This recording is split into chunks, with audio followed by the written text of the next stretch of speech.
Mathieu, je vais vous demander d'imaginer quelque chose. Je vais vous demander Est-ce que je d'imaginer... dois fermer les yeux? Pas forcément, mais si ça peut vous aider. Je vais vous demander d'imaginer qu'on est à la campagne tous les deux. Juste tous les deux. D'accord. Dans un champ de blé après la moisson. Et je veux vous proposer de m'accompagner dans une certaine direction. Pour vous communiquer cette proposition, en gros, je peux utiliser seulement 3 des 5 sens, le toucher, la vue et l'ouïe, parce que communiquer avec le goût et l'odorat, c'est vachement plus dur. Si vraiment on est très très près l'un de l'autre, je peux tout simplement vous prendre par la main et vous guider dans la direction que j'ai choisie. Utilisez le toucher. Jusque-là, voilà. je suis. Si on est à quelques mètres l'un de l'autre, je peux vous dire Mathieu, que diriez-vous de m'accompagner dans cette direction? On me dit que dans ces sous-bois pousse de la rhubarbe sauvage. Oh, allons-y gaiement. J'ai utilisé l'ouïe. Mais si je suis à 200 mètres, ça va commencer à être très difficile et je vais devoir vous faire des grands gestes avec les bras, mimer les branches de rhubarbe sauvage, tout ça. Je peux peut-être me débrouiller, mais ça va être galère. Et depuis que l'homme est homme, eh bien, il cherche à régler ce problème. Ouais. Comment communiquer une information rapidement à quelqu'un qui est loin? Le yodel. Non, c'est pas mal. C'est pas mal. J'y avais pas pensé, mais c'est. Comment ça s'appelle le yodel? Ça fait exactement comme Tarzan. Et le cri de Tarzan aussi. Ah mais oui, c'est vrai que c'est pour ça. C'est vrai que c'est lié. Et comment on dit rhubarbe en yodel? C'est ça qui est un peu difficile. Donc communiquer rapidement. Je dis rapidement parce que je peux toujours vous envoyer un messager à cheval pour vous transmettre une lettre qui vous détaille ma proposition sur la rhubarbe. Mais le problème du cheval, c'est qu'il va à la vitesse du cheval, c'est-à-dire pas super vite. Et qu'est-ce qui va plus vite qu'un cheval? Le son et la lumière. Et dans l'Antiquité, à plusieurs endroits en même temps, il y a diverses techniques qui ont été inventées, qui sont des sortes de proto-télégraphes. Dans la Grèce antique, il y a des sources qui laissent penser qu'on communiquait parfois avec des feux placés sur des tours. Bah, comme les Indiens. Avec les signaux de fumée, tout à fait.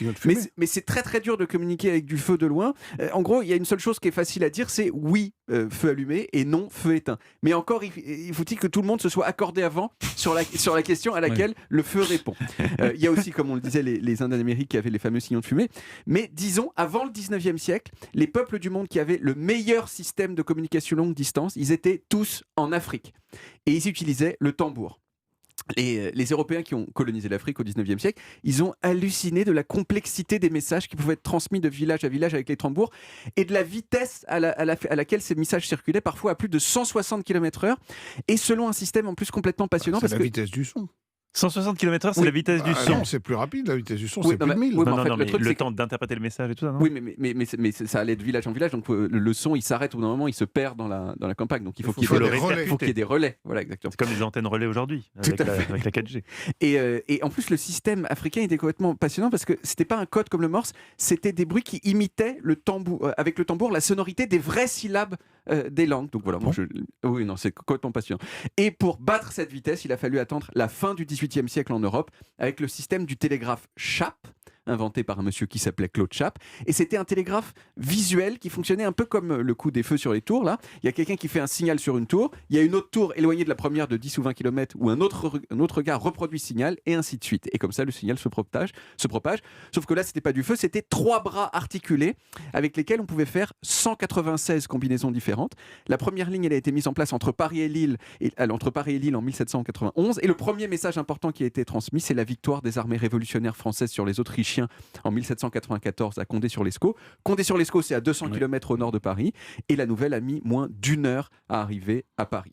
Et la dernière étape du télégraphe, elle est bien sûr venue avec l'électricité, parce que l'électricité, ça va à 300 000 km par seconde. Et donc, en appuyant sur un bouton, on peut faire en sorte d'allumer une lampe ou de produire un petit bruit instantanément à l'autre bout du monde. Et celui qui a rendu le télégraphe opérationnel, c'est bien sûr monsieur Samuel Morse, qui a d'abord été peintre, avant de s'intéresser à la communication.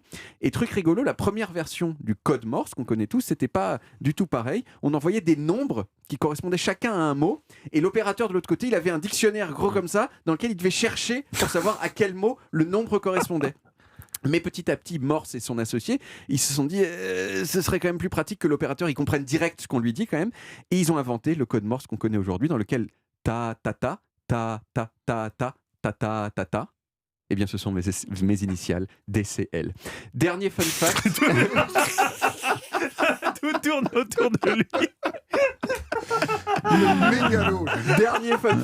Dernier fun fact, pour faire leur code, ils se sont dit que ce serait cool que les lettres qu'on utilise le plus souvent soient plus rapides à faire que les autres. Mais comment ils pouvaient savoir exactement quelle était la fréquence des lettres? Ce qu'ils ont fait, c'est qu'ils sont allés voir l'imprimerie de leur journal local dans le New Jersey, et ils ont vu qu'il y avait là 9000 exemplaires de la lettre T et seulement 200 exemplaires de la lettre Z. Et c'est comme ça qu'ils ont construit l'alphabet. Pour faire le T en morse, c'est juste un trait, très facile. Pour faire le Z, c'est 2 traits et 2 points. Et ça a économisé des milliards de minutes aux gens qui ont utilisé le code morse depuis.